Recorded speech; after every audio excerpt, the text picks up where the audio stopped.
Nesse 10º domingo no tempo comum, o texto do Evangelho de hoje, lido em boa parte das igrejas católicas e protestantes do Ocidente, se vocês tivessem ido aqui à paróquia Nossa Senhora da Paz, certamente teriam ouvido uma homilia sobre esse texto, é o Evangelho de Lucas, capítulo 7, versos 11 a 17. Em dia subsequente, dirigia-se Jesus a uma cidade chamada Naim, e iam com ele os seus discípulos e numerosa multidão. Como se aproximasse da porta da cidade, eis que saía o enterro do filho único de uma viúva, e grande multidão da cidade ia com ela. Vendo-a, o Senhor se compadeceu dela e lhe disse: não chores. Chegando-se, tocou o esquife e, parando os que o conduziam, disse: jovem, eu te mando, levanta-te. Sentou-se o que estivera morto e passou a falar, e Jesus o restituiu à sua mãe. Todos ficaram possuídos de temor e glorificaram a Deus, dizendo: grande profeta se levantou entre nós, e Deus visitou o seu povo. Essa notícia a respeito dele divulgou-se por toda a Judéia e por toda a circunvizinhança. Amém. Hoje, eu, antes de vir para cá, fui visitar o reverendo Cláudio, e por quem devemos orar durante essa semana, né? Ele está enfermo, está internado lá no Hospital Silvestre, e na correria, eu que já sou esquecido, né? Sem correria, na correria, esqueci o meu sermão lá em casa, as anotações, né, etc. E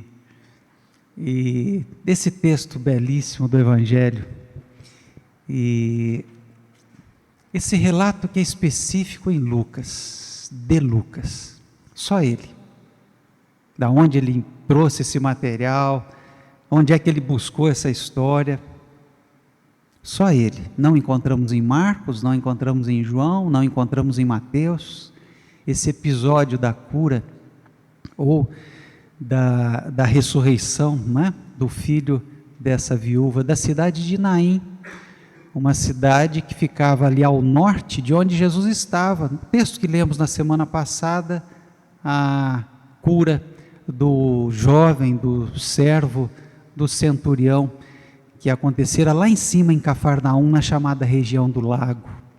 Jesus desce e vai para a cidade de Naim, o pequeno povoado de Naim, né, bem perto ali da cidade de Galileia, onde Jesus, né, viveu boa parte da sua vida, e onde ficava também o Monte Tabor, esse monte da transfiguração, a 10, 12 quilômetros ali do povoado de Naim. E a cena é impressionante. De um lado, o poeta da compaixão, Jesus de Nazaré, e aquela verdadeira procissão de fé, um verdadeiro carnaval, uma alegria estonteante. O poeta da compaixão, restituir a saúde ao jovem, o filho, ou o menino do centurião romano. Havia festa, era o dia seguinte, o dia subsequente, e diz o texto que esse grupo de Jesus, acompanhado, né, de seu mestre, adentrava a cidade de Naim, e ao mesmo tempo saía um grupo de Naim, e o que saía, a procissão que saía de Naim, era a procissão que levava o filho de uma viúva para ser enterrado. Dois grupos que se encontram, um grupo festivo, borbulhante, cheio de alegria. E de repente, um grupo descrito com palavras bem cruas, bem nuas, pelo evangelista Lucas, e saía o enterro do filho único de uma viúva, e a multidão ia com ela. Sobre a morte, sobre a dor, sobre o sofrimento, não há muito o que se dizer mesmo, não há como pintar com outras cores senão essas. Dois grupos. E a imagem que me veio foi de uma música de Nelson Cavaquinho, que diz: tire o seu sorriso do caminho, que eu quero passar com a minha dor. Tire o seu sorriso do caminho, suspenda por um instante esse borbulhar, essa festa, essa alegria. O poeta da compaixão está entre vocês. Suspendam por um momento essa alegria, porque eu quero passar com a minha dor. Hoje para você eu sou espinho, e espinho não machuca a flor. E diz o texto que Jesus para, e diz o texto que Jesus vê, o que aliás, essa construção, essa frase, é absolutamente comum no Evangelho de Lucas. Jesus vê, Jesus se compadece e Jesus age. As três coisas acontecem aqui. Jesus vê a dor daquela mulher e diz a ela: não chores, não chores, não chores.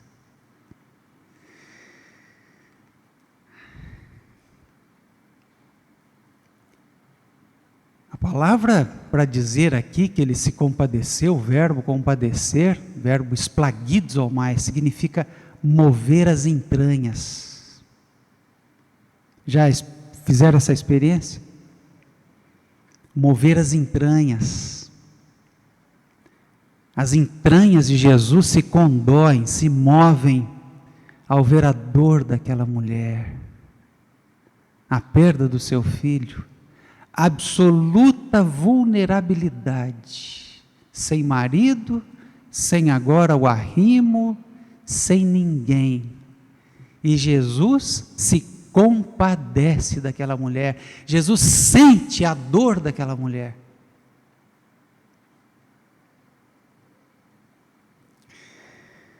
E diz: não chores.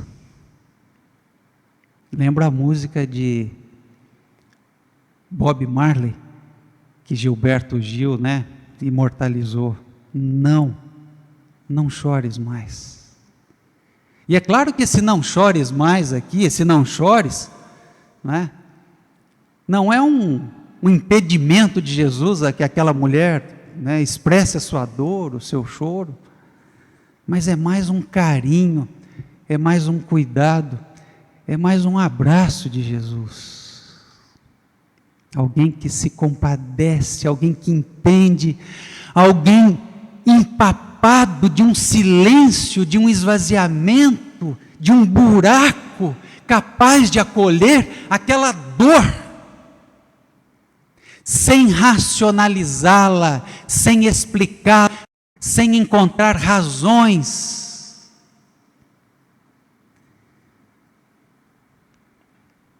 Deixa eu passar com a minha dor. Eu me lembro de uma família que acompanhei há 2, 3 anos, de uma professora que perdeu a sua filha, o seu genro, 2 netos e também acompanhante, num acidente aqui na estrada Rio-Teresópolis, um louco, maluco, bêbado, num caminhão que atravessou a estrada e destruiu a família. E eu me lembro conversando com aquela senhora, por alguma circunstância, me vi diante dela, E ela dizia que o mais difícil de tudo é que as pessoas não conseguiam entender a sua dor. Entender a sua dor. Jesus entende a dor daquela mulher. Jesus sente a dor daquela mulher. E por isso diz a ela: não chores, não chores. A gente bem que gostaria de devolver um filho a uma mãe, mas a gente não pode, a gente não tem esse poder, a gente não consegue isso. Mas a gente pode tentar conseguir fazer e devolver a vida a essa mulher, a vida a essa viúva, de sorte que ela não enterre a sua própria vida na vida do filho, que ela possa reaver a sua existência, a sua vida. Não podemos trazer o seu filho de volta, mas podemos ajudá-la a reencontrar a vida perdida nos escombros daquela dor tão profunda, quase infinita. Me lembro, reverendo Jonas, reverendo Moser, quando faleceu a filha da dona Herta, também um acidente trágico, a filha, o esposo e os 2 filhos, a família toda num acidente na estrada lá de Curitiba, Regis Bittencourt. Eu fico pensando, às vezes Jonas conta essa história, Moser, o que dizer, o que falar? É essa situação, essa vulnerabilidade extrema, absurda. E diz o texto que as vísceras de Jesus se consternam, se movem. E é como se ele dissesse, lembrando o filme A Partida, né? Aquilo que impressionou tanto, assim, impressionou tanto no ano passado aqui na classe Paul Tillich, sem nenhuma palavra, apenas ao arrumar, apenas ao ornamentar, apenas ao cuidar daquele filho, né, que havia morrido, sem nenhuma palavra, sem nenhum verbo, sem nenhuma expectativa, sem nenhuma promessa, e aquelas lágrimas, e aquele choro, e aquele acontecimento, e é como se ali, naquele gesto tão lindo, tão profundo, aquelas famílias de alguma maneira reencontrassem essa vida que vai se esvaindo, que vai se esfumaçando, dessa vida que vai se perdendo, dessa vida que vai se enterrando junto com aquele ente tão querido, e ali no conter, no cuidar, no acarinhar, no final de todo o processo, sempre a mesma coisa, o agradecimento. Obrigado, obrigado, obrigado. Como se dissessem, alguém foi capaz de entender a nossa dor, alguém foi capaz de deixar passar a nossa dor. Deixa eu passar com a minha dor.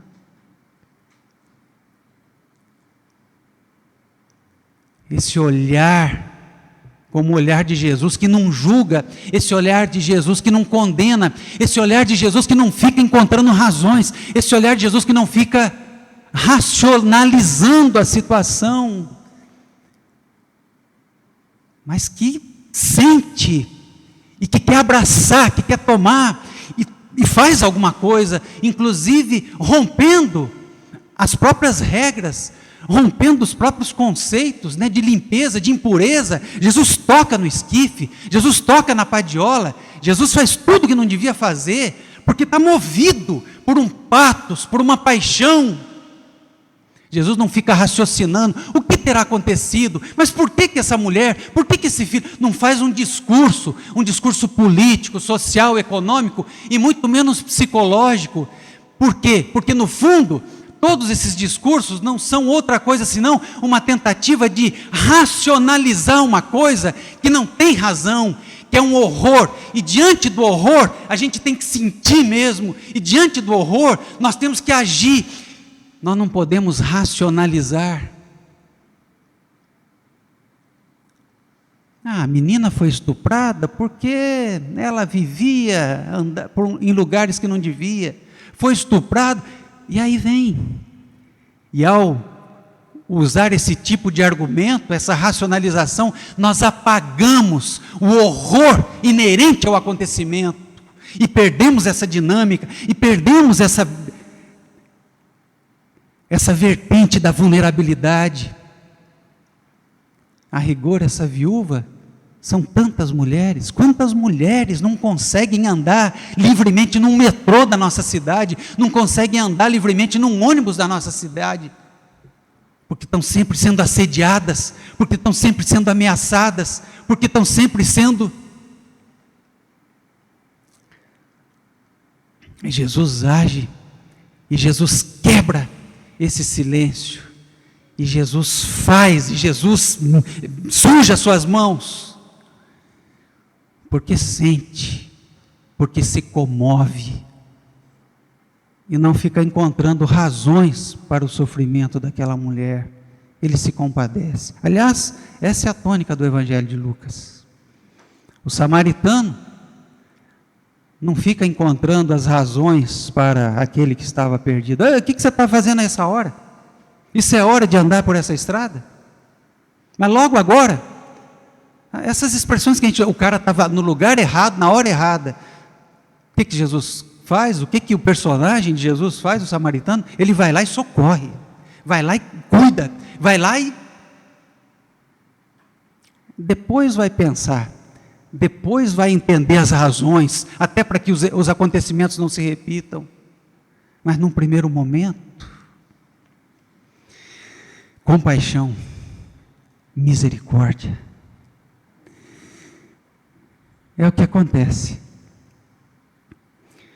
O texto do Evangelho de Lucas, no capítulo 6, o capítulo anterior, lá no coração do Sermão da Montanha, que aqui é o Sermão da Planície, Lucas faz uma coisa extraordinária, toma um texto do Primeiro Testamento, muito conhecido, sede santos, como Deus é santo, faz uma espécie de midrash, uma interpretação bem ao seu gosto, dentro dessa visão da misericórdia de Lucas, e vai de maneira revolucionária, linda traduzir para o seu público esse verso, que daria muito a entender: sejam perfeitos, sejam bons, sejam íntegros, sejam puros, vai dizer Lucas, capítulo 6, verso 36, sejam misericordiosos, sejam compassivos, como Deus é compassivo. Compassivos, misericordiosos. E é muito bonito, porque o verso seguinte, bem da tradição judaica, então vamos fazer um grupo de estudo para ver o que é ser compassivo, para fazer uma abstração aqui, ficar nas altas esferas do Logos. O que é ser compassivo? O que é a compaixão? Aí Lucas, bem nessa tradição, vai dizer em seguida: não julgueis e não sereis julgados.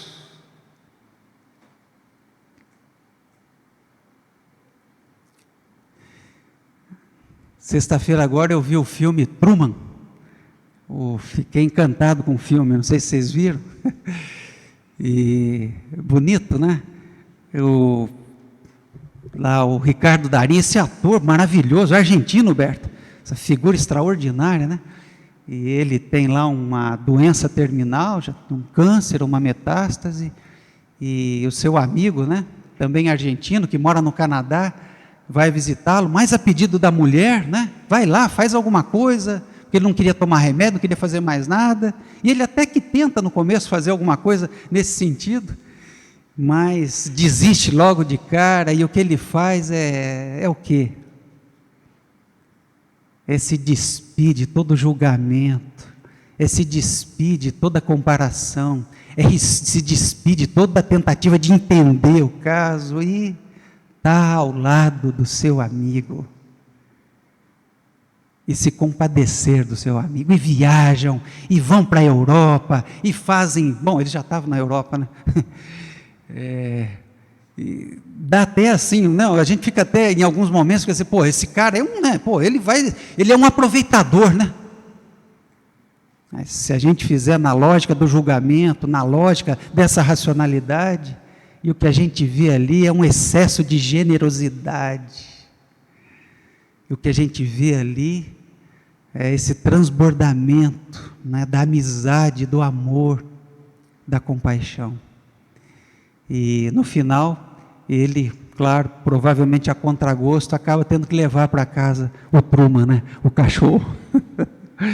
É o preço da compaixão. É o preço, né, de sujarmos as mãos. É o preço de arriscarmos. É o preço de sermos compassivos. Sejam compassivos, como Deus é compassivo. Não é bem mais interessante do que sejam santos? Aliás, se eu ficar dizendo aqui para vocês, sejam santos, para nós, né, não vamos ter ibope aqui, né? Mas não é isso que Deus quer de nós, não. Sejam compassivos, sejam misericordiosos, como Deus é compassivo, como Deus é misericordioso. Que Ele nos ilumine, que Ele nos ajude, que Ele nos encha de compaixão. E quando você sentir esse frio na barriga, diante de uma injustiça, diante de alguém em situação de vulnerabilidade, você agradeça a Deus e dê lugar a esse mover que está dentro de você. E não fique racionalizando, não fique tentando entender, e não fique criando razões para fugir da verdade, de que há uma semente de compaixão dentro de você. Haja, erre se for o caso, rompa os silêncios e ajude, não a trazer o filho do outro, o que para nós é impossível, mas a trazer a vida para o outro, para que a vida possa continuar. Diz o texto aí no final, olha, nem isso eu consegui, acabou a bateria do celular. Eu ia pegar uma outra tradução desse final, que diz que eles ficaram tomados por um certo assombro, uma certa reverência pela vida, e todos ficaram muito felizes com aquilo que eles viram da parte de Jesus. Que Deus nos ilumine e nos faça mais compassivos. Amém.